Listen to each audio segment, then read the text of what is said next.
All right, Madam Clerk, we're about ready. Let's call to order the meeting of the City Council. Councilwoman Zendejas. Present.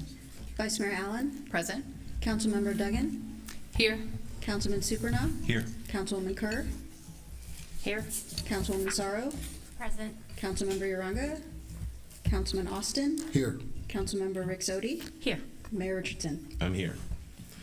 I'd like to start by inviting our Vice Mayor, Councilwoman Cindy Allen, to lead us in a moment of silence and our saluting of the flag. Okay, awesome. Can we just take a moment and to reflect on anything that is important to you?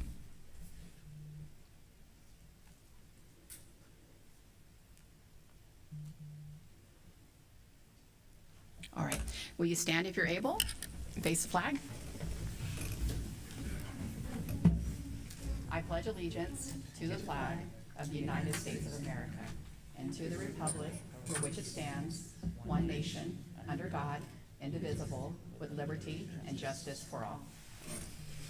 All right, thank you.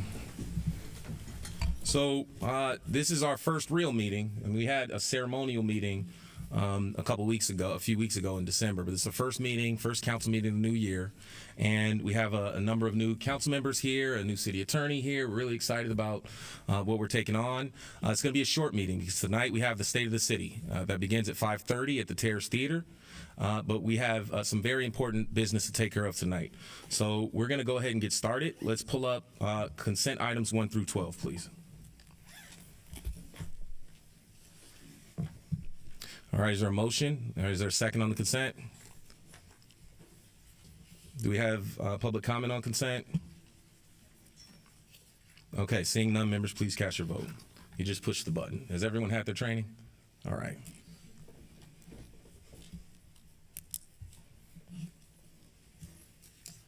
Motion is carried. Thank you. Next, we have fund consent. We're going to do items 13 through 16 and item 21 altogether. Item 13, communication from Vice Mayor Allen, recommendation to increase appropriations by $4,500 to provide contributions to the following: $2,500 to support the 35th Annual Martin Luther King Jr. Parade and Festival, $1,000 to Leadership Long Beach for their Martin Luther King Jr. Day of Service, and $1,000 to Long Beach Food and Beverage to support Long Beach Black Restaurant Week 2023. Item 14, communication from Councilmember Uranga, recommendation to increase appropriations by $2,500 to support the 2023 Martin Luther King Jr. celebration. Item 15, communication from Councilwoman Zendejas, recommendation to increase appropriations by $500 to provide a contribution to the PAM Firm, Inc. Item 16, communication from Councilwoman Zendejas, recommendation to increase appropriations by $2,500 to support the 2023 Martin Luther King Jr. celebration. Item 17, communication from Councilwoman Zendejas, recommendation to restate the recommendation approved by City Council on December 13th to correct the name of the recipient receiving the 2000 donation from Sowing Seeds of Change to Social and Environmental Entrepreneurs. Item 18, communication from Councilwoman Sorrow, recommendation to reallocate $10,000 from the current allocation for the Martin Luther King Jr. Day Parade to instead be utilized to support the Dr. Martin Luther King Jr. Festival. And item 21, communication from Councilman Supernaw, recommendation to increase appropriations by $500 to provide a contribution to the Long Beach Firemen's Historical Society in support of the Long Beach Fire Museum. That concludes the funds transfers. Thank you. Is there a motion and second? Excuse me, Mayor. Just quickly, I believe the clerk read 17 and 18 as well, but they were not included in this motion. Right. We just 13 through 16 and then 21. Great. That's noted. Is there a motion and a second? Moved by Councilwoman Kerr, second Zendejas. Is there any public comment here? Seeing none, members, please cast your vote.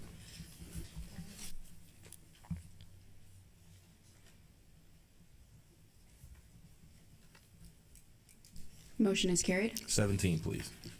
Communication from Councilwoman Zendejas, recommendation to restate the recommendation approved by City Council on December 13th, 2022 to correct the name of the recipient receiving the 2000 donation from Sowing Seeds of Change to Social and Environmental Entrepreneurs.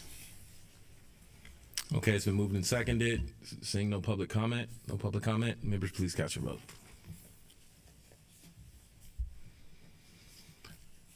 I keep wanting to push the button to vote. Motion is carried. No. I'm gonna have to retrain my right arm. Yeah, get a fake button. Right. Good one. Okay, Item item 18. 18, please. Communication from Councilwoman Sorrow, recommendation to reallocate $10,000 from the current allocation for the Martin Luther King Jr. Day Parade to instead be utilized to support the Dr. Martin Luther King Jr. Festival. It's been moved and seconded. Any public comment? Seeing none, members, please cast your vote. Motion is carried. Thank you. And we're rain or shine this Saturday, right, Councilwoman? Absolutely. Absolutely. Okay, next we have general public comment number 1. We have 3 members of the public who are signed up to speak. We'll call for Elliot Lewis, Sanford Khan, and Carly Chevalier.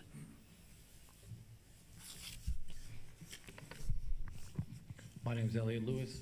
First of all, I want to congratulate you, Mr. Mayor, the new members. I just want to speak on an item, humbly kind of put my 2 cents in. We're revitalizing downtown there on the 400 block. It's really impressive, some of the work that we did.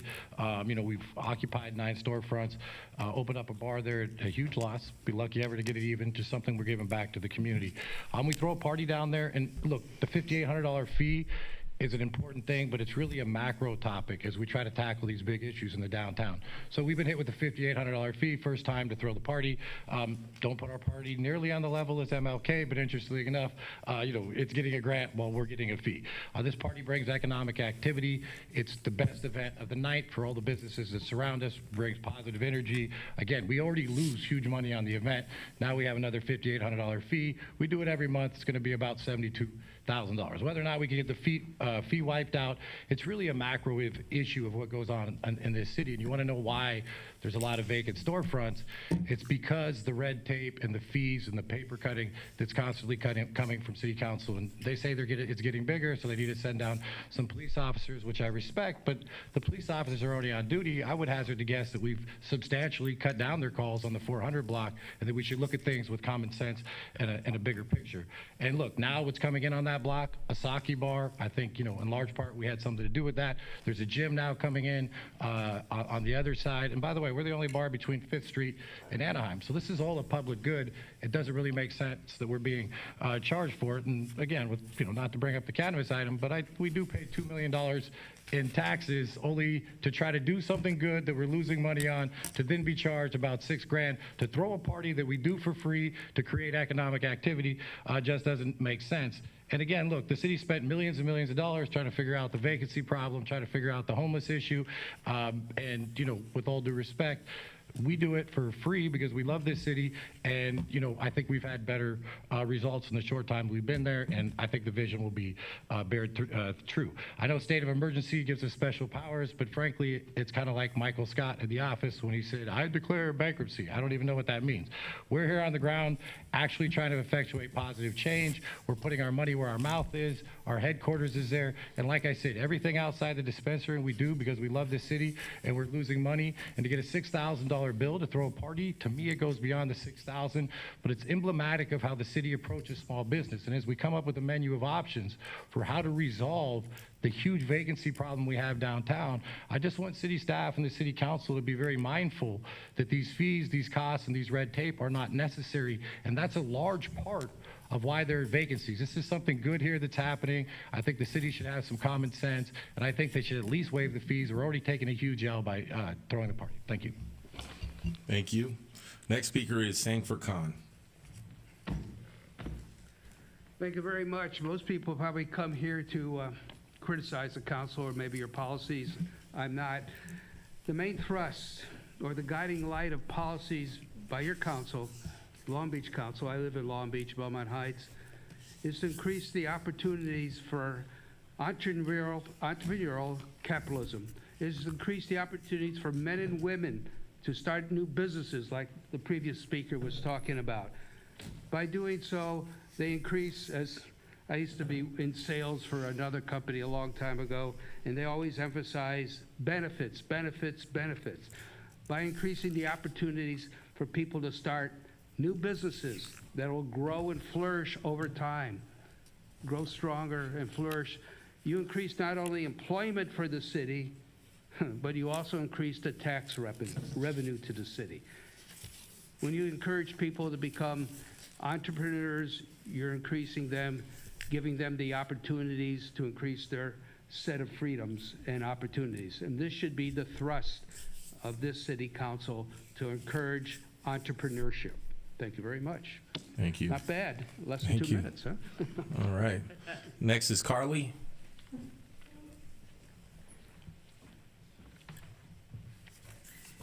This is my first time, so bear with me.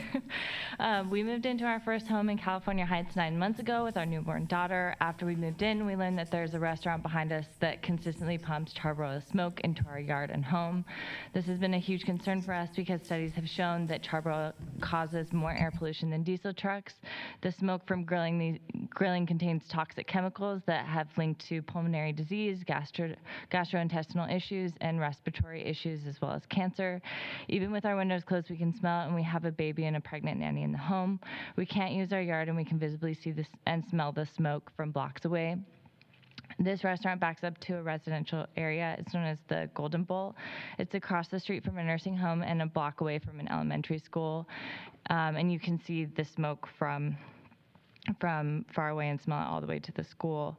In trying to resolve this issue, we found that the restaurant's charbroiler is registered with the city, and the owners told us they are able to pay extra taxes to be able to pollute. I don't know if this is true, but it's something I'm concerned about. Getting a proper filtration and scrubbing system costs a minimum of $25,000, which is something that mom and pop restaurants can't afford, and residents can't either. So I've tried working with air quality, but it sounds like options are limited to giving fees instead of funding solutions. And I would like to see more options for residents to resolve these types of issues with local restaurants. Thank you. Thank you so much.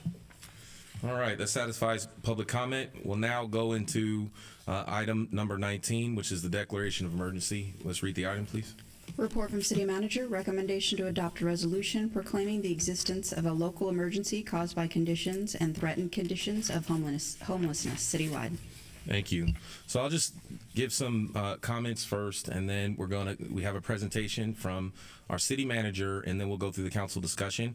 And then we have a second item, which is the ordinance that actually enacts the declaration of emergency. We know why we're here today.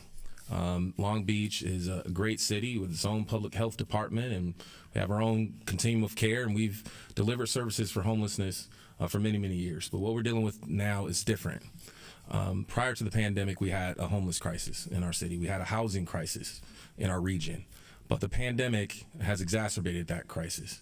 And when you add on top of that skyrocketing housing costs, when you add on top of that inflation, when you add on top of that a mental health crisis that's really manifested on our streets, we find ourselves in a state of emergency. Now, in order to make a real difference, there are a lot of actions that we have to do together. This declaration of emergency allows us to move faster. It allows us to establish some priorities and place some focus, as our city manager states all the time. If everything's a priority, then nothing is. And this allows us to say very clearly right at the beginning of this year that homelessness is our very top priority. It's also important to acknowledge that we're not acting alone. The city of Los Angeles has declared an emergency, and tonight the LA County Board of Supervisors, or was it earlier today? The LA County Board of Supervisors also declared a state of emergency. That allows the 3 largest jurisdictions in the region to coordinate and work together to address this crisis immediately. Now, we're different jurisdictions. The city of LA may have different challenges than the city of Long Beach has. Our challenges aren't about, how fast we move or develop, but it may be about being able to call out for more resources from the county, or think sort of innovatively on how we partner to deliver services faster, or perhaps call on the governor to also echo a state of emergency, or to request additional support from the federal government. It allows us to institute an incident command structure, allows us to communicate better, allows us to protect some of our interests. And so this isn't about, like in reality, we're not going to end homelessness in 6 to 9 months. That's not going to happen. We will always help people because that's what we do as government. We will always work toward that end. But this allows us to manage this crisis better and to save as many lives as possible. So let's keep that in mind, what we're doing tonight. And so with that said, I want to pass it on to City Manager Modica. Thank you very much, Mayor Richardson. Well said, and that's a perfect bridge into the presentation tonight. So I do want to take note that tonight is really designed to be kind of a quick meeting. We do have a time certain. The State of the City starts at 4:30, but this is not going to be the only time we're in front of the council. As part of the action we're doing this tonight is every 2 weeks we're going to be coming back and talking about the state of emergency. So we'll give a short presentation tonight. I'm sure there's going to be lots of questions. I'm sure you're all going to have ideas and things that you're going to want us to look at. We can take some of those tonight and be coming back in 2 weeks, and we can build those into this iterative plan as we go. And so on the screens. So first, I'm going to turn to our Health and Human Services Director, Kelly Colopy, and I'm going to ask her to talk a little bit about kind of the need and some of the data that we currently are experiencing, and then I'll go into the presentation on the emergency declaration. So Kelly. Yeah, good evening, Honorable Mayor and Council members. So these are from the point in time count from this past February, and so we just want to highlight what the increases are and the demand on our capacity across the city. So in 2020, when we did the count, we had approximately 2,000 people experiencing homelessness. We now have nearly 3,300 people experiencing homelessness. Of those, about 40% are chronically homeless, which means that they've been homeless for over a year and have a disabling condition. And then we also have about half of the people who this is their first episode of homelessness. So it really is, it is split. There are people who are just falling into homelessness. We've seen a lot of that through COVID. But then we also have quite a population who are chronically homeless that require generally a larger response and different levels of service. Currently, of those who were part of the count, about 1,000 are sheltered, and nearly 2,300 are unsheltered, meaning that they're living on the streets or in their cars or RVs. As you can see here, what we found is about 21% of those who are unsheltered are living in a vehicle. So we've been looking at a lot of safe parking programs. And then, overall what we found is that we have done a pretty good job going forward, 123% increase in people who are sheltered, who are homeless, but still a 22% increase in people who are unsheltered going forward. So what you'll see is that we are, we currently have about 1,300 shelter beds. Of those shelter beds, they're full, and we have another 2,000 people who are unsheltered per the last count. So there's just not enough capacity within any system to be able to house all those that need shelter at this time. The other space that's really important is to understand the underlying conditions for folks coming in. So when we did the interviews, we found that at least 1,200 people said they had a severe mental illness, which is about 143% in the number of people since 2020, and 951 people who said they had a substance use disorder, which is an increase of 70% in the number of people since 2020. The capacities in the city, funded by the county in the city, those are two county-funded programs, have not grown anywhere nearly enough to meet the demands of those folks. And so we want to make sure that we have capacity to work very closely with the county to start to grow that opportunity. In addition, what you see is you have almost a quarter of folks have a traumatic brain injury or a developmental disability. Over a third have a physical disability or a chronic medical condition, and some, they all aligned. These are not. Some may have multiple of these. So the systems that we have in place are not at the level to be able to serve these levels of physical and mental health issues, as well as the underlying health conditions. The other that we're really seeing is a lot of folks coming in have violence and trauma in their background, which are causing this as well, and we need to be able to identify what that is. And so 38% said they've experienced at least one type of violence in their life, 210 people are fleeing violence when they came into homelessness, and 480 were formerly foster care. So the ability to establish programs to meet the needs of folks with that level of trauma is also very important in our work going forward. The one other thing to understand is that right now we are facing an acute shortage of winter homeless shelter beds, which I had indicated the number of beds we have and the number of people on the streets. But what we are finding is that in the county overall, because we also have access to county facilities, that they're about half the number of shelter sites this winter than last winter, and nearly fewer than 2/3 of the beds across the county. So there's just there's a demand across the entire system, and Long Beach is feeling the brunt of it. With that, I'll give it back to Tom. Thank you, Mayor and Council. Thank you, Kelly. So we're here tonight at the request of our mayor, Mayor Richardson, who jointly with the council members in Dejas asked the staff to come and bring this resolution to you for your consideration. We have done that. That correspondence is in your packet, and we're also here with a resolution that our attorney has worked through, outlining some of the needs that we have, and then some of the authorities that we're asking you to grant us to be able to speed the response faster. What we are not here yet tonight is there's not a full plan in front of you. You're going to hear some of that. It's actually in your packet as part of the goals that was laid out by the mayor and council members in Dejas. You're going to hear about some more of that tonight in State of the City. We're going to be using the next week to really set up a lot of our action and our response, and then we'll be coming back to you every 2 weeks, as I mentioned, with more plans and more steps in the way here. Next slide, please.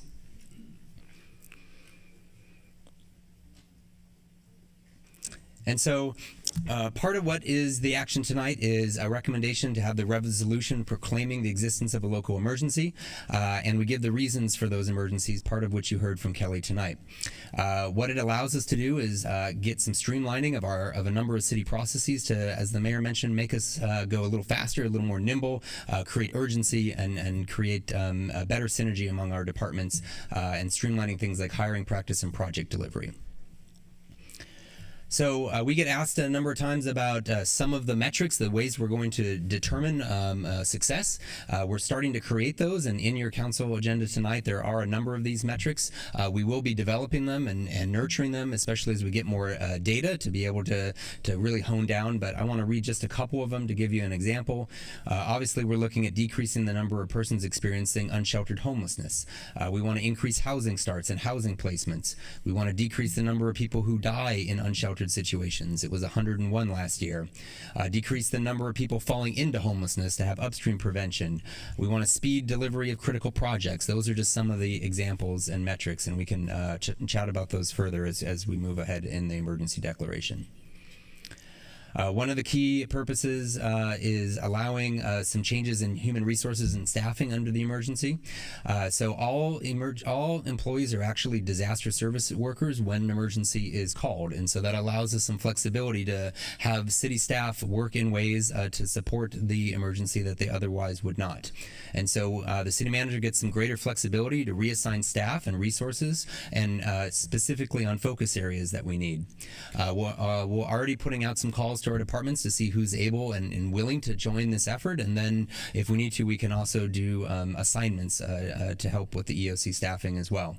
And we're obviously looking for employees too that have specific expertise to help out in our emergency response. It also allows us to work with, if we don't have the talent in-house, or if we don't have positions that need some supplemental contract staffing, we can do that as well. For onboarding and hiring, we want to speed the amount of people that we can hire into city positions, especially in the area of homelessness. And so this will help expedite the recruitment and selection, in particular for unclassified positions, and shorten the normal hiring time frame. We would also work with our Civil Service Department and Civil Service Commission to modify and review some of those recruitment and selection processes for classified positions to go faster. And then, of course, we'll always be meeting with our city's labor partners on items that need meet and confer. One of the big areas is around procurement and contracting. That then increases from about $100,000 for the purchasing agent to $500,000, and the city manager authority from $200,000 to $1 million. I want to be very clear, though, that dollars and budgets are still things that the council approves. So I will be bringing you items on how much we're going to be setting aside for this, and you'll approve those, and then we'll be able to quickly then speed the contracting of those dollars to be able to shave off weeks and sometimes even months. Your approval threshold then is anything above $1 million, and there's always a notification process of the things that fall between the 200,000 and $1 million. So the council's kept abreast of those contracts that we're entering into, and I'll give some examples of some tangible examples of those in a minute. We're also able then to streamline and expedite our homeless-related purchasing contracts, especially some of the noticing and the RFPs and the way that we engage and procure those services can go quicker. I do want to point out that while a number of these steps are very similar to COVID, there are some differences. This is a local emergency, but under COVID, there was a FEMA reimbursement. So 100% of what we did was going to get reimbursed by the federal government. In this, we are going to have to identify resources in-house and or one-times or other dollars that might be reprogrammed that are lesser priority than this that I would bring to you for your consideration and create a budget. So right now, we're not in the situation of unlimited resources. So what are some of these opportunities look like? For example, if we're looking to create more additional shelters or safe parking spaces, our Public Works Department is going to be a key part of this team. They will be able to construct and work on those site improvements faster, and Homeless Services Bureau would be able to quickly find a contract provider, a nonprofit, for example, bring them on and cut down that time from maybe weeks or months to get them on board to sometimes just a matter of days. Homeless Services Bureau can quickly fill those vacant positions that are needed to do outreach. We have about 27 positions, some of that do outreach, some are vacant. How do we get more people in quickly so we can get out into the streets?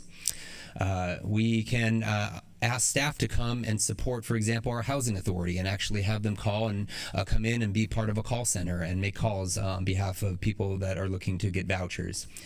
We can build cross-departmental teams faster and establish strategies and outreach to other jurisdictions, and how do we get other cities to do more, and as the mayor mentioned, ask for state of emergencies from county, city, or county, states, and others.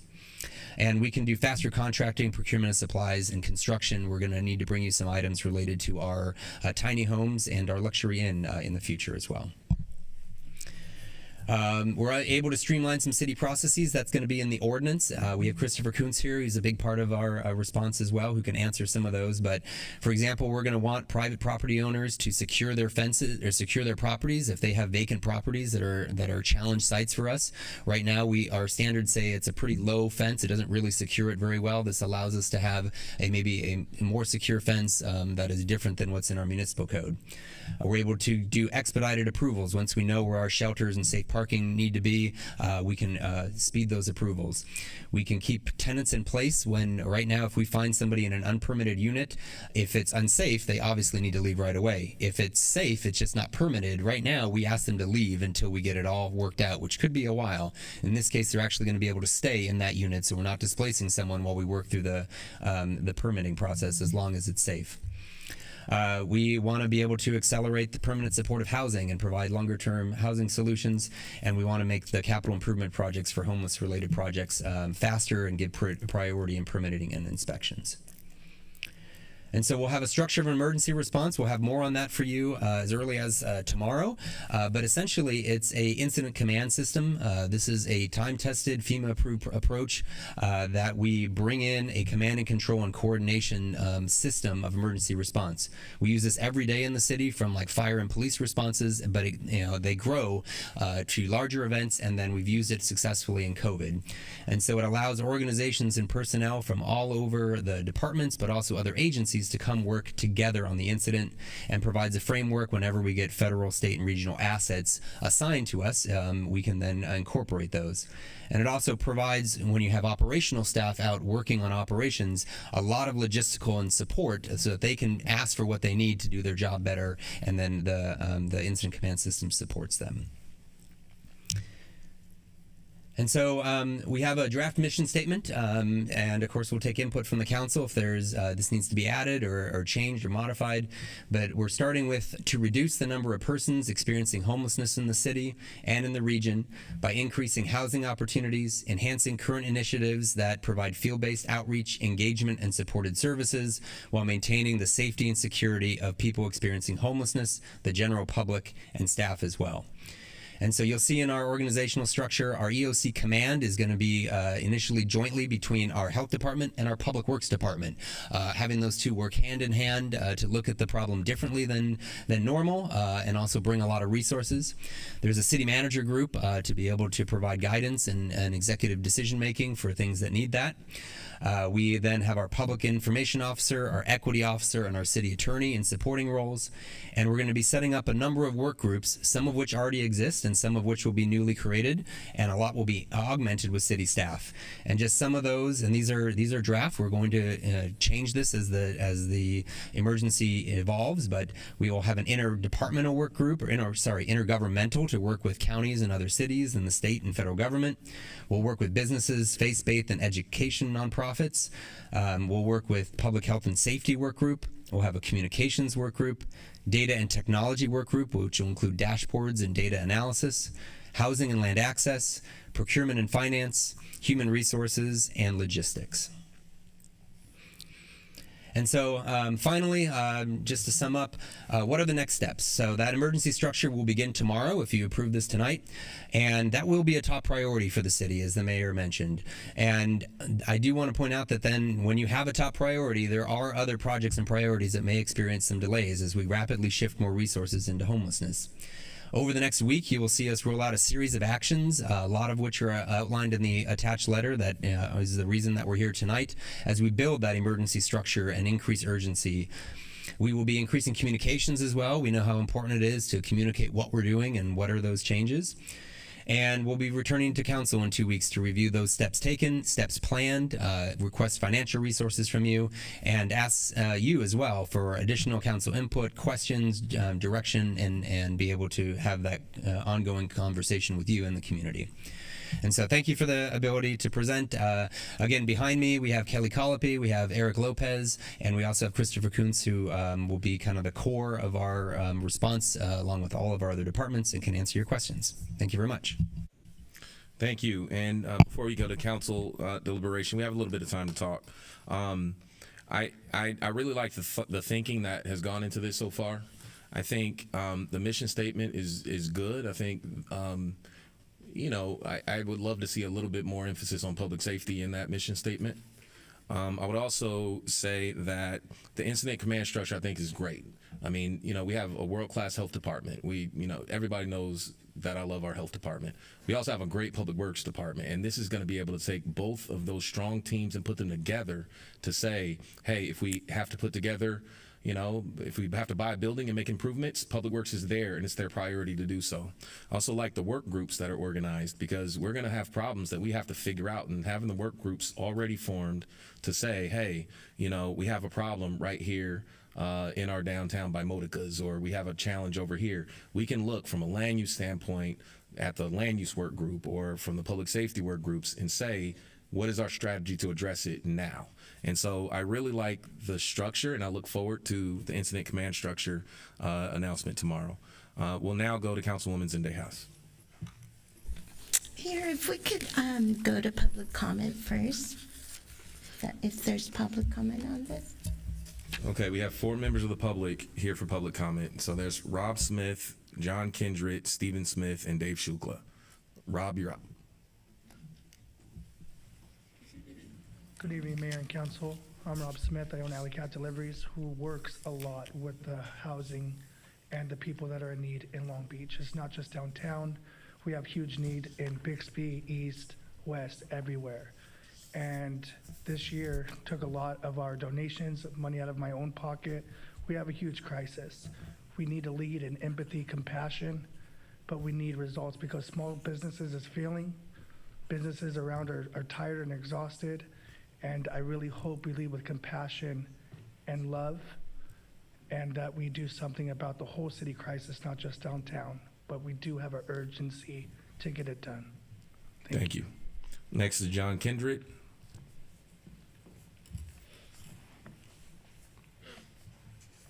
Good afternoon, everyone. I've been involved in this since the late 1990s. And today, homeless is no longer a local or national problem. It's a global problem. But yet, we're not addressing it for what it is. And if we're not addressing it for what it is, we're not going to fix it. We're just going to keep spending money the way we have. We have not invited everybody to the table who's involved and has something to contribute to this. We need to change the way we're doing business, because I heard on the presentation a lot of good things, but at the same time, there's a lot of things missing out of the presentations that people in the community that does this work for a long time could add to it to make it more successful, you know? And a lot of times, the institutions that's supposed to help you sometimes don't. So it's not just becoming homelessness or having a drug addiction or other things. Sometimes the things that you go to for help fail to deliver what they're supposed to do. And that was not addressed. And as more baby boomers are now retiring and going on SSI, many of them have 1 foot in the street and 1 foot in the door. And if you're now a person of color, you add to that somebody disabled, a single parent, a low income, that becomes more against you. We need to do a better job. Long Beach is a great city, but we need to live up to what we say. And I've asked a number of you over the years about this, what are the causes of homelessness, and no one has never told me what are the causes or have gone on record, and I even sent some emails requesting meetings. And today, I'm doing it again in person. I would love to talk with you and hear what you have to say and what I know and others know, because I believe if we work together, we can do something that will set a template for other cities to follow. Thank you. Thank you. Next is Stephen Smith. After that's Dave Shukla, and then we have comments from Supervisor Hahn's office. Good afternoon, Council, Mayor. I got some housing ideas. Can we lower that podium? Good afternoon, Mayor, Council. I got some housing ideas I'd like to submit to somebody on finances and all that. You spent $16 million for the luxury inn over here for 78 people, when you could be purchasing homes at a lower cost and taking more people out the street. It's kind of like transitional housing.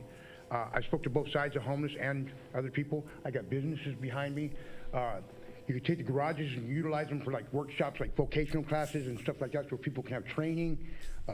30 homes, you can take 300 people out the street from one side of Long Beach to the other. I got a lot of backers. I got Chaplain Jeff at the Mission, likes my ideas. I got police officers that like my ideas. It's a more rapid way of getting people out the street quicker, buying homes, than waiting a year for something to be retrofitted. Plus the cost of the building, plus the retrofitting, it's costing you $400,000 or more for one person, when it could cost you about $55,000 in transitional housing. Plus, people that are on GR or Social Security, they should be putting in something in that house if they're in it. Maybe $50, $60 a month to cover utilities, taxes, and insurance on a house. Like I said, I've talked to a lot of people about this over the past 2 years, and they all like my idea about getting houses. Plus, you're spread out. You're not in one location. Like the shelter's 125 and all that. You're spread out. You're going to want to stay at home more often. You're not going to be running around with the people out in the street. You got a place of stability. I've talked to businesses over in the industrial area.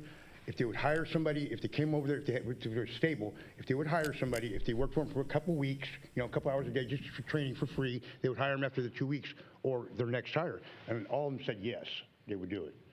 So I got ideas a little bit for everything. I just like to get, I'm trying to get with the mayor. I emailed you a couple times to talk to you, and we spoke before, a long time ago we spoke on property issues.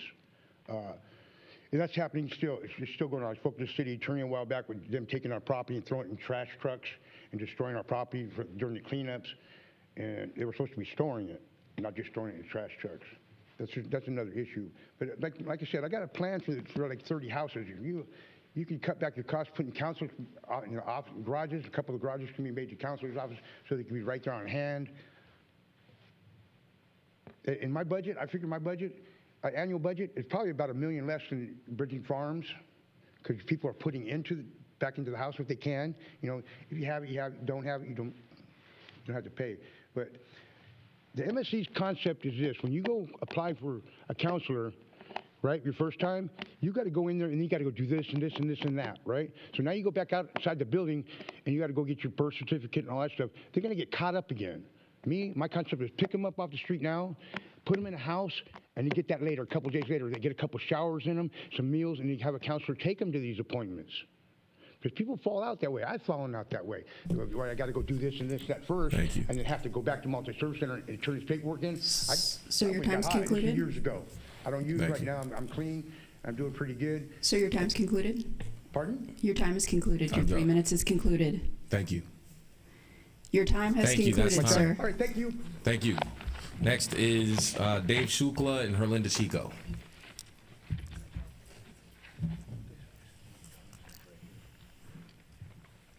Come on up, Dave.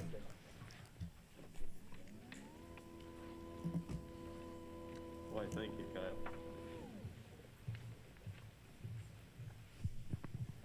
Good afternoon. Hello, everyone. Congratulations to our newly elected officials. Happy New Year.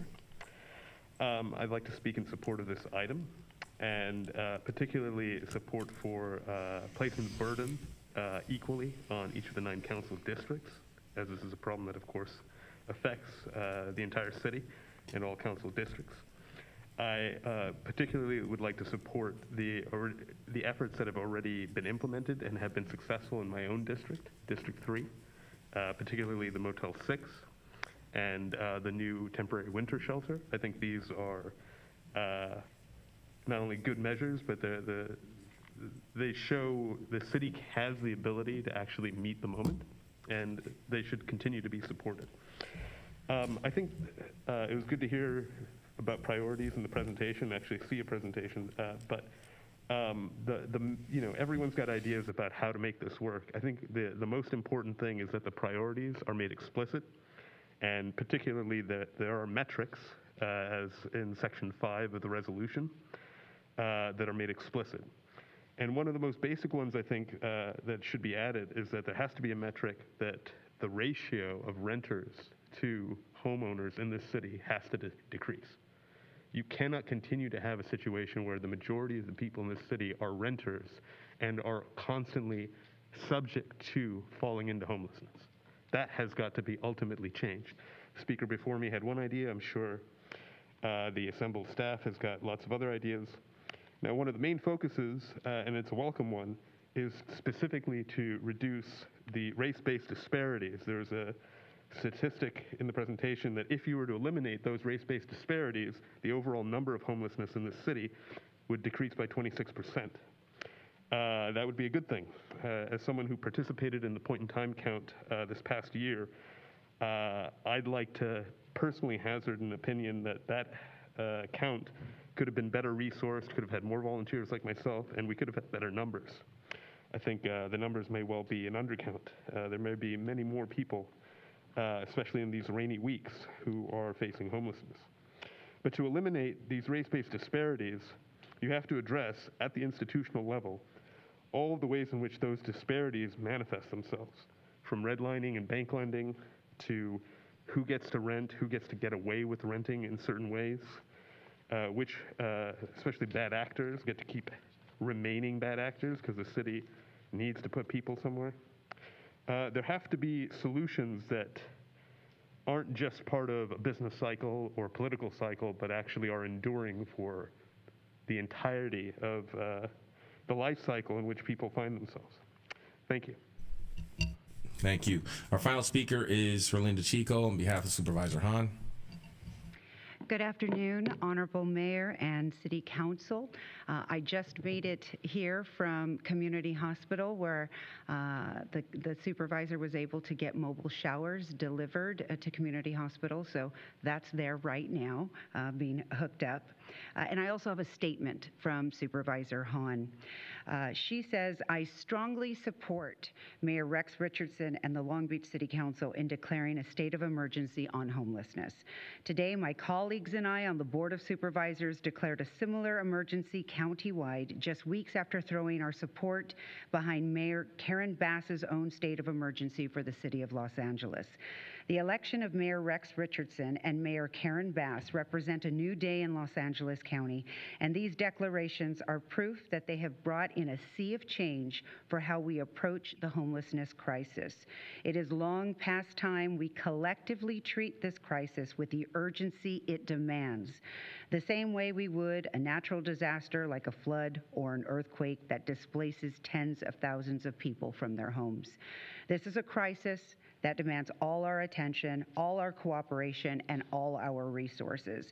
As the chair of the Los Angeles County Board of Supervisors, I stand ready to be Long Beach's partner in responding to this emergency and using every resource we can to get people off the streets and get them the help that they need.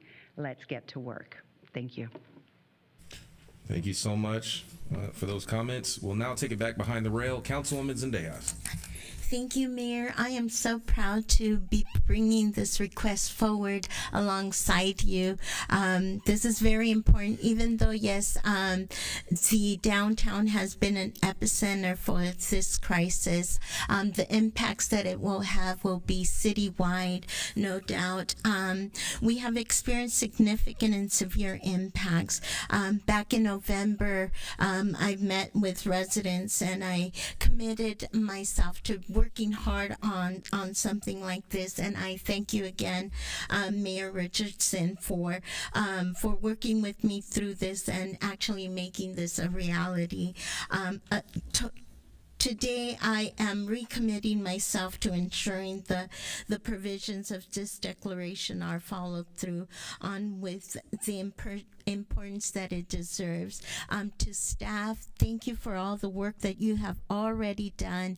And I know that this is a work in progress. And I know that, we will be accepting a lot of input from the community and ideas, and I really applaud you for that as well.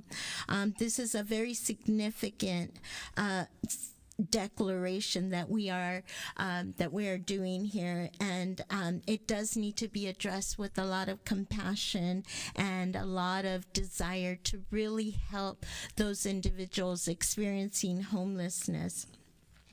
We need to have a collective front so that every department in the city and all agencies, city agencies, work together rather than in silos.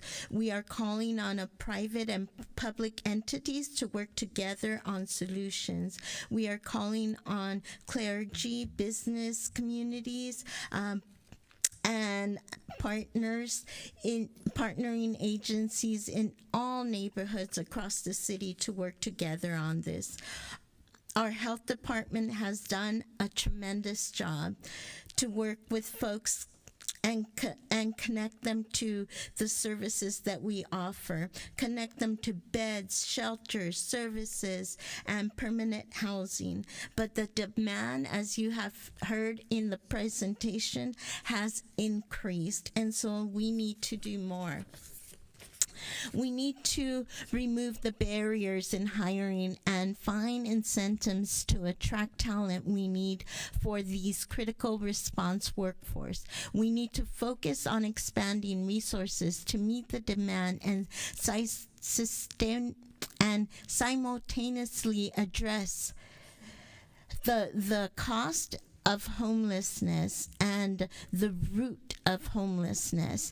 And so that includes, making sure that we look into what is causing the issue of poverty and other systemic issues.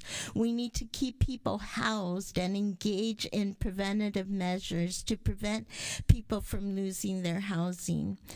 This includes a more intensive and innovative approach that incentivizes property owners to become partners in this process and accept vouchers. We also need to engage in work that relates to treatment so that individuals can get the help they need for their mental and drug abuse challenges. And finally, we need to plan for intervention when housing and treatment approaches fail, like implementing care court or community prosecution for those individuals who need help, but refuse services. We need to make sure that they also get their services.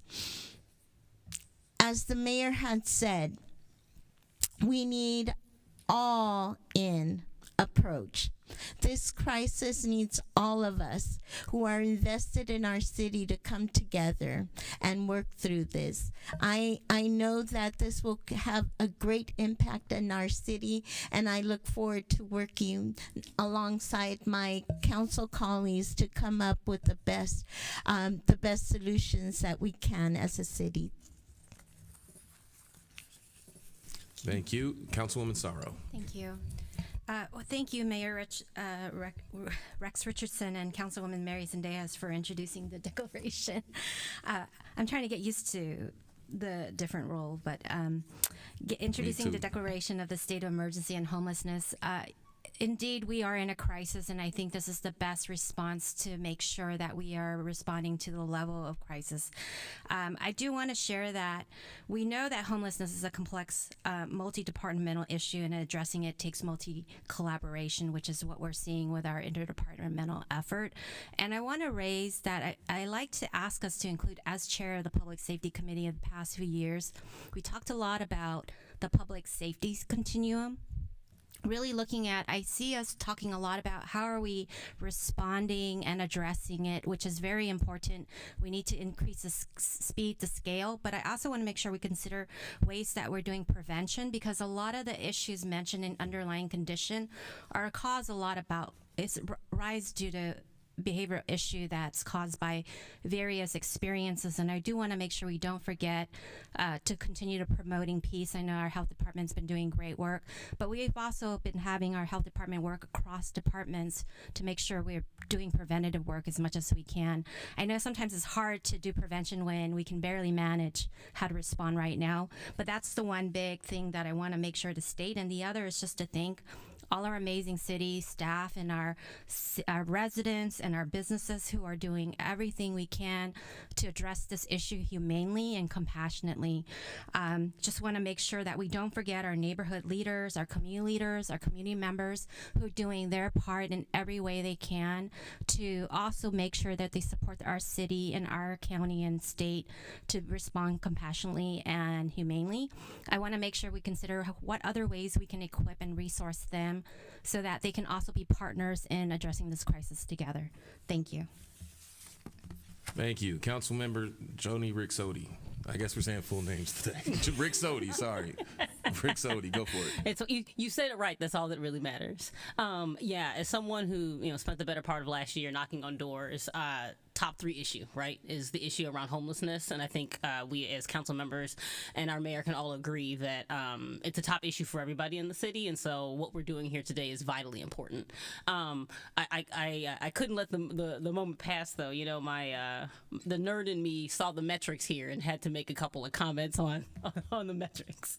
And really, it's just, as you all are thinking and building out this plan, just some things to think about as I think about the dashboard that we're going to put together, and just making sure that, we as a city are really putting out information that's easily digestible by our community members, so they really understand not only the gravity of the situation, but really what we're doing to move the needle forward.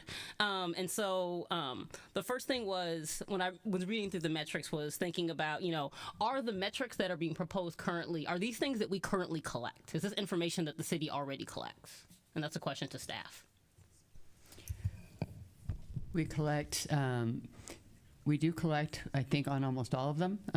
I think that what the issue is whether it's the most current of numbers, right? And so we'll be working to identify the base metrics for all that are in there, and then working to determine what a measurable result looks like going forward, and we'll be coming back with those. There are also operational indicators we'll be paying a whole lot of attention to, too. So those are more of our outcome measures there, but there will be a number of other measures we'll be paying attention to as well in terms as the progress that we're making. Fantastic. Yeah. So as I was reading through things, there are a couple of things. I think when we think about that dashboard, what I would love to see is basically kind of like an accompanying like information sheet that's like a definition. That's definitions, right? Because when I think about the metrics that we're proposing, when I think about outward facing, I want to make sure that we're able to compare those to our local jurisdictions around us, right? So making sure that the definitions that we're using for this information is comparable to other municipalities, right? So we can benchmark ourselves. So when I think about we talk about decrease of the number of persons experiencing unsheltered homelessness or that die in unsheltered situations. I know you mentioned, and I think in the presentation we differentiated between unsheltered with a car versus unsheltered without, right? So I'd want to know, like, when we're presenting that information, which one of those is it? Are we going to do both, right? So just kind of like those types of basic things. We talked about increasing temporary and permanent housing vouchers. I would say what type of increase are we looking for here? Is it planned? Is it approved things that are in use? As part of that data collection. I also want to know about demographics, right? So who are getting those vouchers? Because we spent a significant portion of that document talking about, the disproportionate and inequities in race. So we also want to think about, are we addressing that by who's getting the vouchers that we're giving out? When we think about increasing the outside aid for access to mental health and substance abuse beds, will this be broken down by jurisdiction? So will we know where are those funds coming from? And then I know this is coming in the future, but do we have a goal for what we'd expect maybe to get from these jurisdictions above and beyond the $80 million that the city is already committing to homelessness? We say decrease the number of persons falling into homelessness. I think of the term falling into homelessness as kind of a broad definition. So does falling into homelessness mean falling into homelessness in city proper? Does that mean if somebody's who works in the city, but maybe they live in Hawaiian Gardens, right, and they become homeless? Does that mean falling into homelessness? Like, I'd like to know, what are we capturing with that? When we say increase in regional partnerships to address the homeless crisis, I'd love to know what partnerships that we already have, right? And then what partnerships are we trying to develop and with whom? And then lastly, increase in multi-jurisdictional efforts to reduce violence on or perpetuated by people experiencing homelessness. I think the question I had there was, what constitutes an effort to reduce violence, right? So along with that dashboard, like I said, again, I'd love to see an information sheet so that we all know that the ways that we're defining these things are clear to everyone, so that when we go out and talk about these things, it's clear to us as council members, but also as we're speaking to the community.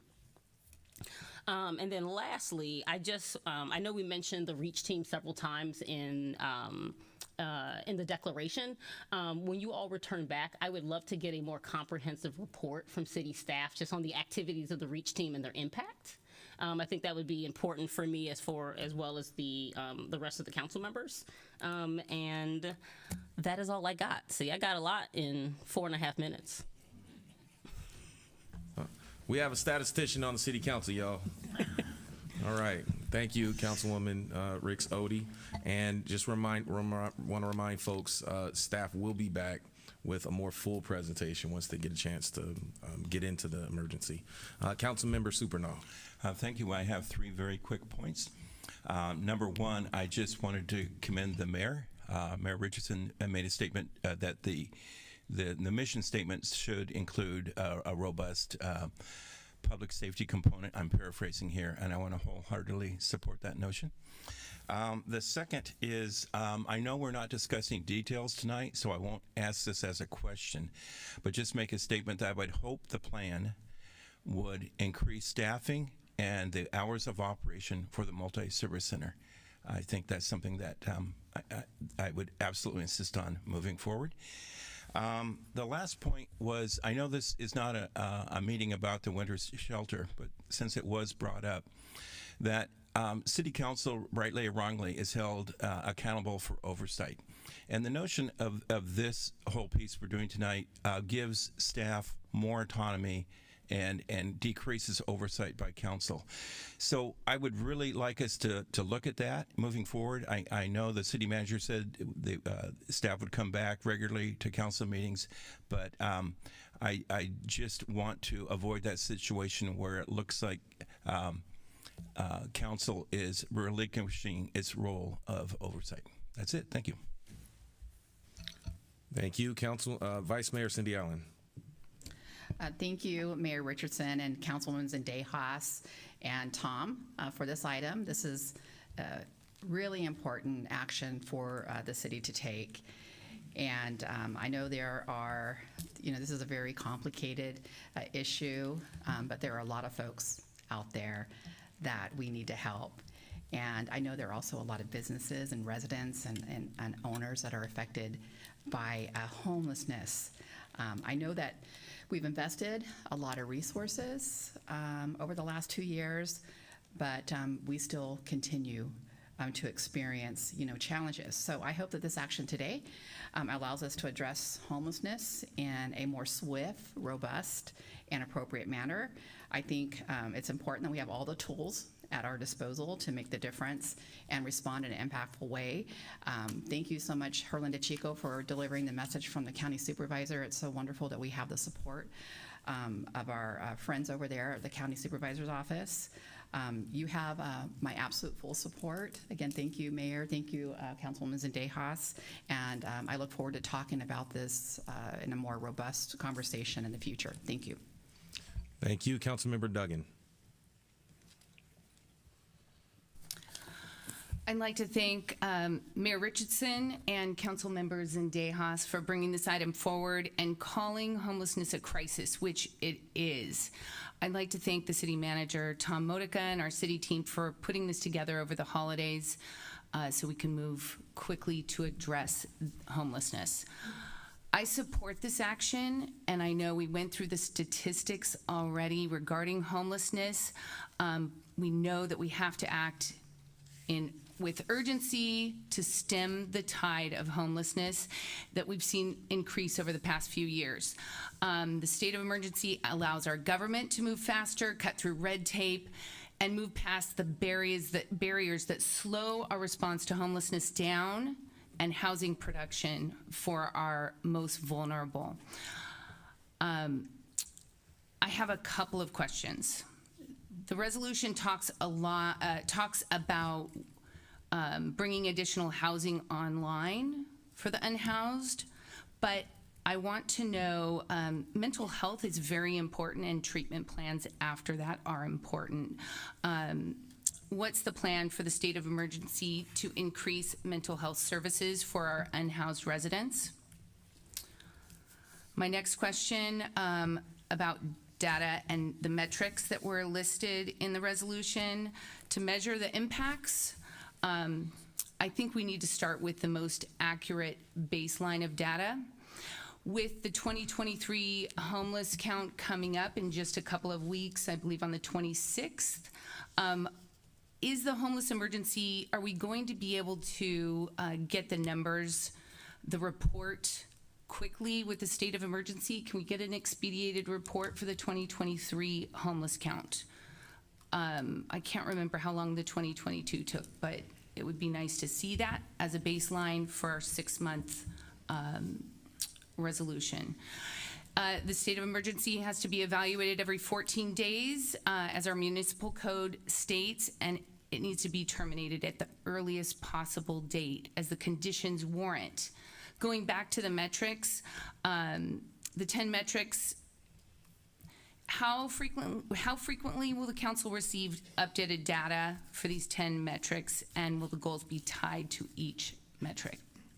Thank you very much. Thank you, and I think we can speak to a lot of these questions. Bring the questions, and we can speak to those when we do our update in 2 weeks. Thank you so much. Can I, one more item? Yeah, sure, go for it. I wanted to thank Supervisor Hahn for making it possible for our winter shelter here in the 3rd District to have showers. That was a concern, and they moved quickly. I think that shows part of what we can do to partnership with the county and other resources. So I want to make sure I thank you for that. Thank you. Next is Councilwoman Kerr. Yes, thank you, Mayor Richardson, and Councilwoman Zendejas for this item, and for staff for the report. I'll be brief. I know we've got things ahead of us tonight.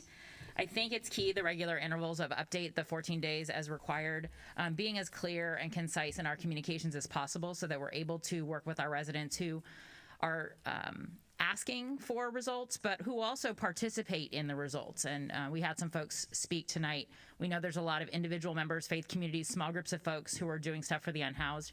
So the more clear you are with us about what's happening, the more clear we can be and engage our residents who want to be part of the solution. Two things just really quickly on the priorities. I deeply appreciate the acknowledgement that we need to decrease the number of persons falling into homelessness and making sure that the solutions that we're presenting around intermediate housing and services that we offer aren't doing something in the long term to displace more people down the road. So I appreciate that there's a priority to continually keep an eye on making sure we're doing the upstream work and preventing folks from falling into homelessness. And just one other quick issue. We know our new D5 spans from river to river. And so with that, we understand the multi-jurisdictional process and complications that come with some of those areas. So again, thanks to Supervisor Hahn for their emergency declaration. We know this is a regional issue. We know folks sometimes come to Long Beach for services because we provide them well. So having more regional partners on board to do the work will be critical. And my hope is that with this declaration and working with other jurisdictions and other cities, we begin to break down some of those barriers to support other cities to do their own work well so that those folks aren't coming to Long Beach as often for our services. So again, the work ahead of us is clear communication. It's around multi-jurisdictional work for the future and working together to do the work. And I look forward to what's next with staff. Thank you. Councilman Austin. Thank you, and I also like to lend my support. Thank the mayor and council members in Dejas for bringing this item forward.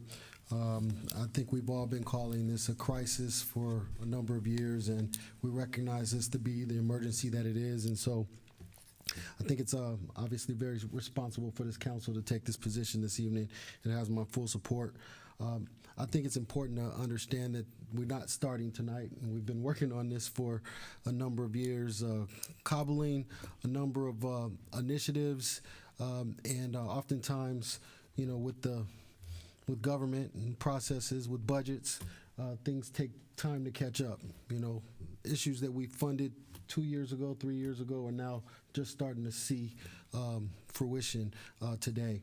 And so I think I'd like to see, and I would like to ask staff, I think the framework is great, the metrics work. I think that the detail that Dr. Ricks Odie requested will be helpful, but I think it's important that we also have an understanding, since we do have a lot of new council members, a lot of new focus on this very important issue of homelessness, that we list the initiatives and we're transparent about the initiatives and the work that we're already doing and that we've already done, right? And then we build on that to tell the story about where we're going. And I think it's really important to lift up the best practices throughout and where we are today, because obviously our numbers are going up and we're heading in the wrong direction in terms of homelessness. That may or may not be a result of the work happening here on the council. I would say it's not a result of the work happening here. There are other factors that go into that, but it's important that we lift those up and expand upon the best practices that we already know that are working in our city. We have a number of, and not just the city, by the way, right? We have partner agencies, nonprofits, faith-based organizations, groups out in the city that are doing amazing work around the issue of homelessness. We need to bring them in, lift that work up, and document the work as well. And so I think it's also important to acknowledge the multi-jurisdictional approach. We have been doing a number of that for a number of years, thanks to Supervisor Hahn in her office, working with a number of, with Caltrans, with MTA, with Metro, with the city, with various departments. The multi-jurisdictional approach has to continue and be expanded upon. And then I think it was mentioned in the staff report, I think it's critically important to have and build relationships with regional partners, particularly like the Gateway Cities Council of Governments that has a homeless advisory council that has resources that they are applying to with our cities up the up and down the LA River and the freeways that connect us. And so I love to see that us going that approach. And again, this item has my full support, and look forward to engaging with the council over the next several months to hopefully make a major dent in this issue facing our city. Knowing that it's going to come back every 2 weeks, knowing that we're putting the emphasis of emergency on this, we should all be reassured that this issue will have the focus that it needs. Thanks. Thank you. So that satisfies council comments. I think we heard a lot of good things, a lot of good feedback. What I heard, and city manager, just tell me if you got the same, but I heard that communication is key. Council members with varying degrees of experience, they want to be looped in so that they can be an asset as they communicate with their communities. We heard a great overture around how data needs to be easy to understand. It needs to be key. Thanks, Councilwoman Ricks Odie, for that. We heard that from Councilwoman Kerr that while we do this emergency, we have to keep an eye on long-term solutions because sure, we're pulling people out of the river downstream, but we need to make sure less folks are falling in upstream. So as we think about long-range planning and housing production, let's keep that in mind as well. We also heard a lot about collaboration across the region, and we certainly have been engaged in collaboration across the region. In many ways, we're a victim of our own success. Thank you for recognizing that, Councilman Austin. I remember a case study that I read about Manchester, New Hampshire, where they were considered the opioid death capital of America. And they had more than any other per capita than any other city in America. So they leaned in and declared emergency, and they converted their fire stations and the triage centers. They started doing really good work. And then their numbers went up because everyone around the rest of the state of New Hampshire came there for resources. And in many ways, that's what's happening here. Here in Long Beach, we've created more than 2,000 since the pandemic, additional shelter beds, 1,000, 2,000. We've done what the state has asked us to do. We've done what the region has asked us to do. But if you look at some of the other cities across the gateway cities, we see, maybe between 40 and 100 additional beds created within the other 25 jurisdictions of the gateway cities. And so without thinking about how we can help those cities build their own capacity, partner with the county, we're not going to see a difference in terms of the numbers. And so I think it's important that we think about our responsibility to help lead this region and help the smaller cities that don't have the capacity build the capacity they need, so Long Beach isn't the only solution here. So there was a lot that we heard, and I want to thank all the council members for their contributions here. Did you want to wrap up with anything, council member? Excuse me, city manager? Oh, I got a new Everybody's title got as new well. titles. You're going to get one too. Go for it. All right. No, I think that was a really nice job of summing up. We've been taking notes on some of the questions. We'll be taking those and coming back in 2 weeks. I think we need to plan for that to be a little bit of a longer item so we can kind of get into where have we been, where are we going, what are some of the ideas, what have we done in the last 2 weeks, answer some of these questions, and then keep building off of that. So we do expect this to be iterative. As we mentioned, we're not going to have everything figured out in 2 weeks from now, but we are set, and the team is excited, and the team feels a lot of support as well from the council, which is great, to really do our very best to tackle this and to bring more urgency and speed. Thank you. We're going to go ahead and take our vote now.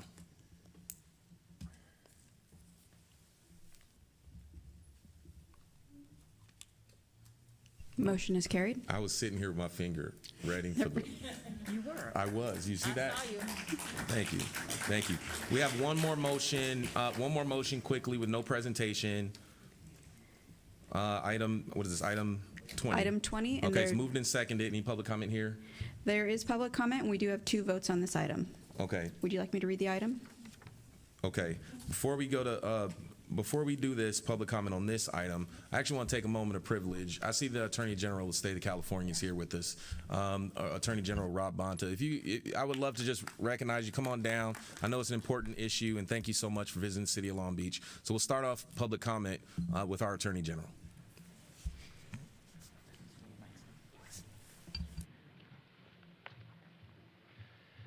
Good afternoon, Mayor. Good afternoon, council members. Honored to be here in the city of Long Beach. Good afternoon, city of Long Beach. I just want to, at the outset, say greetings, Happy New Year, but most of all, thank you. Thank you for your service to the city. Right now, more than ever, we need talented, dedicated, committed local leaders that are delivering solutions, and you're doing it. You're taking on the hard issues. These are hard challenges, and you're confronting them and making tough decisions. So let me just say thank you. I started my career at the local level. I was vice mayor of my own city, and know how important our local leaders are to the people that you serve. So thank you. And please also know that you have a friend and a partner and a colleague in the California Department of Justice. As your Attorney General, we have made housing and homelessness a top priority, working across the state to deliver solutions. We're all better off when we're working together across local, state, federal, jurisdictional boundaries to collaborate to address our common challenges for our shared constituents. So I know you have a lot ahead of you. Thank you for being bold, courageous, and delivering solutions. And please reach out anytime if we can be of assistance. And Mayor, congratulations on your election. I know you have an important address to make tonight. So thank you for making a little time for me. And this won't be my last visit to your great city. So I look forward to working with all of you. And thank you all for your service, whether you're new to the council or have been serving for some time. Thank you. Fantastic. Thank you. Let's hear it for our Attorney General. So we're going to bring up the first five: Dave Shukla, Sanai Kinfei, Austin Matoyer, Karen Reside, and Deborah Fixon. Please come forward in that order.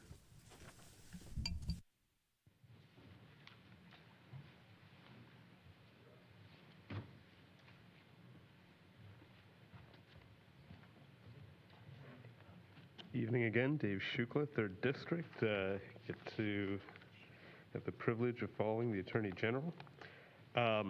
I already spoke in favor of the resolution on this item, but as we all know, until it's a law in the books, government institutions don't really move. So I'd like to speak in support of the ordinance, although I should note that on line 13 of page 12, there's a simple grammatical error that might want to be fixed. Specifically, how the metrics are achieved is what everyone wants to hear about, and I'm sure in 2 weeks we'll have much more substance on what the city's actually going to do. There's already some substance in the ordinance itself, which I'd like to address. On the issue of assignments, it's my belief that the entirety of the new city utility, whatever it's called, Long Beach Gas and Oil, Long Beach Gas, Oil and Water, whatever it is, the primary moneymaker in this city should have a role in dealing with one of the primary problems in this city. Secondarily, with the issue of resources, there are a lot of outstanding contracts, sweetheart deals really. Belmont Pool is one of them that may have to be reevaluated in light of other considerations, new state legislation, and maybe that's an opportunity for the entire city to actually find the resources necessary to be able to fund this. It's kind of a scandal, in my view, that the Belmont Pool I grew up swimming in is not going to be the pool for the Olympics because USC could bring one in faster and at 1/4 the cost, because it's not a way of enriching your friends. It's a way of building a pool for the Olympics. Now, specifically with the issue of nonprofit partnerships, this city created a nonprofit, Housing Long Beach, that I think should be one of the partners, considering they've done a lot of the work trying to keep people from becoming homeless in the first place, and they have deep relationships within the community itself. And then finally, there's a lot of specifics in the ordinance about rescinding Title 19, Title 21. There isn't anything specific to Title 23, but I'd actually like to see some positive language about how the opportunity to build something won't be the opportunity to build more poor housing stock. That's going to be a problem for the city in years to come. And as one of the council members mentioned, may lead to further problems down the road, but actually could be an opportunity to support green building. Thank you. Next speaker, Sanai Kenfei. Sanai Kinfei, 6th District resident. Just want to congratulate our new city attorney. This is a great opportunity to refresh ourselves with the municipal code, as I do regularly. We're specifically speaking towards Title 18, which I believe is the ADU, is referencing ADUs, accessory dwellings. I don't know how many homeowners there are, but we're looking at over $150,000 to add an ADU, and that's conservatively speaking. We're still engaging with high costs with relation to materials. So I just and then 21 and 22 are engaging with transitional zoning. There's enough studies during this COVID period about how developers across the nation have been utilizing the laxity of zoning throughout the country as an opportunity to develop market and luxury rate housing to address homelessness. In 1964, President Johnson declared war on poverty, and recognizing that it was a nationwide emergency, and then came with some radical solutions. That's how we got Social Security. That's how we got food stamps, Elementary and Secondary Education Act, which is now No Child Left Behind, et cetera, et cetera. With respect to the city, this is bland. This is a bland response to a nationwide emergency. This is hot dog water. We have 3,296 people that are homeless, and with respect to the efforts of the city, I don't think that there's anything radical that's being suggested. Across the street from me, 2400 Long Beach Boulevard, is a housing development that's going to provide 194 units, 100% affordable housing. 6th District has led every single district in the city with respect to bringing more affordable housing units than any other district in the city.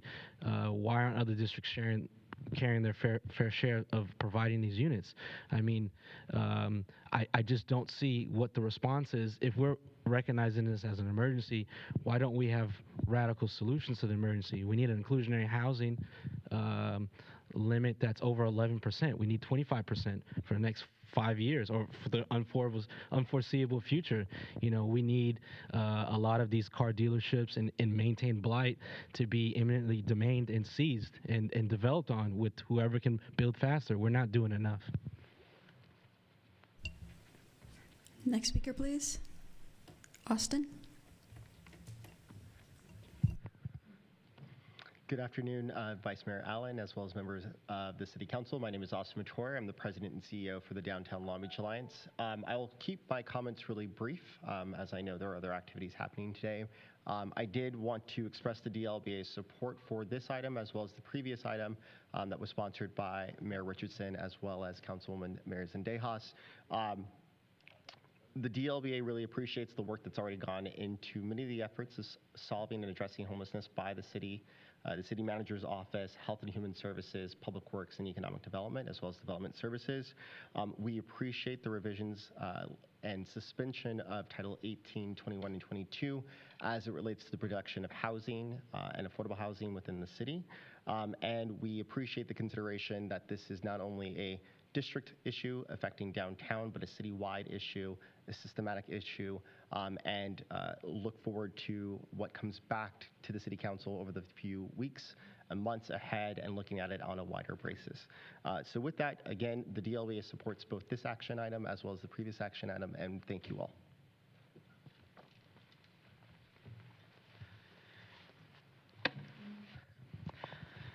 Hello, I'm Karen Reside. I'm the president of the Long Beach Gray Panthers, and thank heaven that we have Kelly Colapi. Kelly and her team does just such an incredible job with the homeless situation. I've been working in homeless issues for over 20 years now, and a lot of the same old. We need to think creatively. We're concerned about the housing moratorium, the eviction moratorium, that's about 2 weeks. Landlords are already giving seniors eviction notices, rent increases that they cannot afford to pay. When we do the homeless count, that's already the fastest growing category of the unhoused, and we are really scared about what's going to happen, particularly with such a wet, cold winter. Now, solutions that we've done in the past that I haven't heard any discussion of was having a rainy day shelter, and the streets are filled with the unhoused. And I walked next to several encampments when I walked home from the senior center to downtown last night. And I think our religious institutions need to be looked at as a place. They have space. It's empty for most of the week. And I'm wondering if there's a way that we can't use vouchers to help seniors that own homes, that maybe are house rich and dollar poor, and get them to be vouchers for those that might be suitable. I have been homeless myself. I know that not all the homeless are mentally ill or drug addicts. And I think there are a number, and we have our students at Cal State Long Beach. That's original founder of the Gray Panthers was able to live and die in her own home because she invited 3 students, college students, to help her with caregiving for her house. And I'd like to see us look at something like that, some multi-generational solutions to the process. I think we've got to look outside the boxes we're normally looking at. I think we have enough brains and enough resources, and the money is coming to solve that problem. And if we requested a housing navigator, which was approved in last year's budget. We'd like to see that expedited. I know it's in process, but it's taking way too long. And if we can get a central person to track the data so that we can get accurate data, and we need to count the seniors that are couch surfing. There's a lot of them. Or they're renting a room and they have actually no rights. I have seniors that have been evicted by the landlord renting their couch out from under them. So this is really, I'm glad, Mary Zendaya, thank you for your leadership on this. Next speaker is Deborah Fixon. Will the following 3 speakers please line up? Van, Myra Garcia-Cortez, and Jason Mercado. Thank you. Good afternoon, Honorable Mayor Richardson and City Council members. My name is Deborah Fixon, and I'm Chair of the Downtown Long Beach Business Alliance Board of Directors, and I manage the property at Shoreline Village. I want to thank the City Council for the opportunity to speak on today's item and would like to express my support for item number 19 and item 20, which will authorize the city to take more aggressive actions to help our unhoused community and assist our businesses that have been deeply impacted by the recent dramatic increase.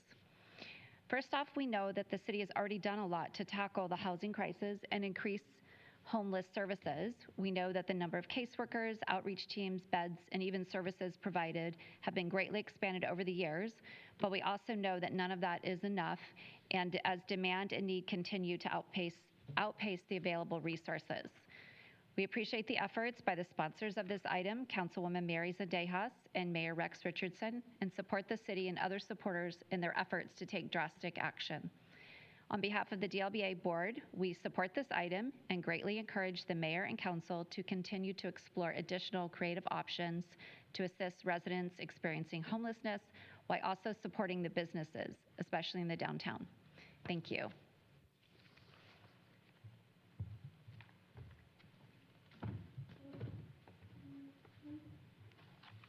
Hello, my name is Van Boone. I'm representing Long Beach Residents Empowered, or Libre.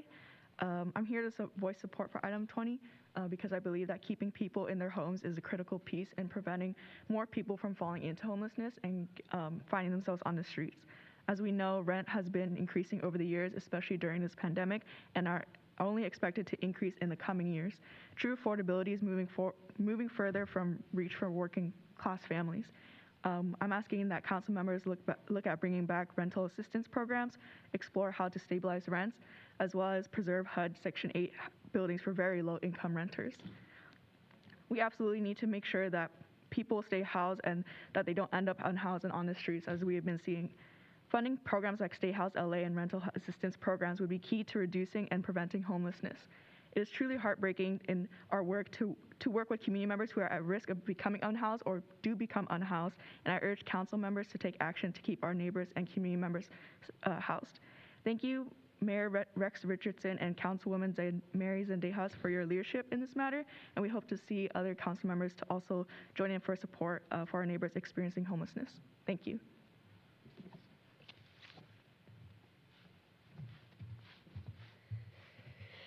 Good evening, Vice Mayor Allen and council members. My name is Myra Fernanda, and I am an organizer for the organization Long Beach Residents Empowered, and I'm also a constituent of District 2. I'm here to voice support for Agenda Item 19. The unhoused population has increased by 62% since 2020, and we're afraid this number will only increase without needed resources. As you look towards solutions, we asked you to also consider how to stop unjust displacement of our neighbors and preserve affordable housing. Keeping people in their homes is a critical piece in preventing more people from falling into homelessness. For the past 2 years, I have been on the ground working with renters, and it is heartbreaking to see how many residents were evicted because they didn't know their rights, have not been able to recover economically from the pandemic, or didn't have someone to support them through the legal hoops of an eviction process. Our city should strengthen its support of county models like Stay Housed LA to equip renters with their rights to remain safely in their homes. No one should have to face an eviction process alone. That's why we ask the city to fully fund the Right to Counsel program to provide legal representation resources to all renters, regardless of their immigration status, to better support tenants facing eviction and prevent homelessness, since it is a resource that is severely lacking today. We'd like to thank again Mayor Richardson and Councilwoman Zendejas for bringing attention to the unhoused situation. Thank you for your leadership in this matter, and we hope to see Vice Mayor Allen and fellow council members join in supporting our neighbors today. Thank you.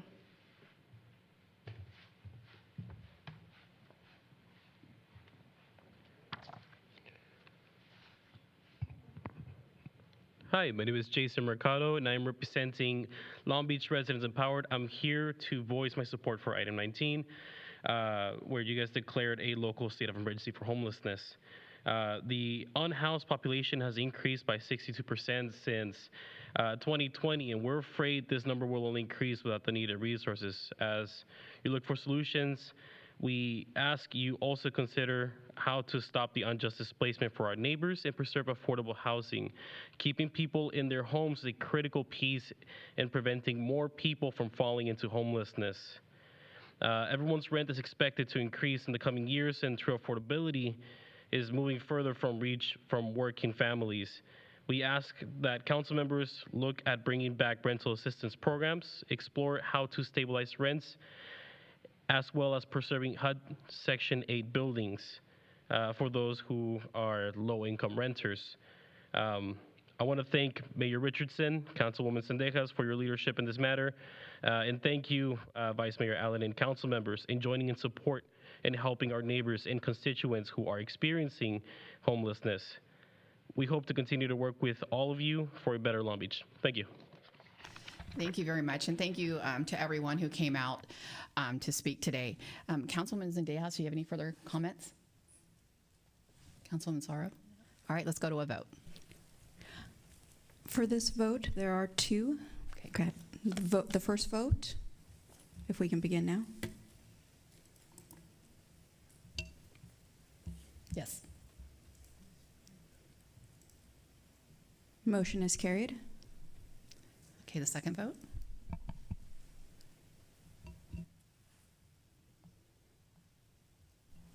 Just to be clear, Vice Mayor, the two votes are, one is for the ordinance and the other is to adopt it as an emergency. Okay, thank you for that clarification.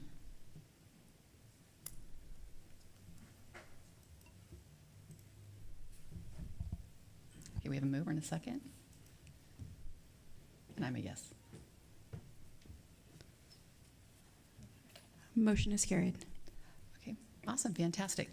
Okay, so let's go to item 7. Are there any general public comments signed up? Second public comment. We have one speaker, Dave Shukla.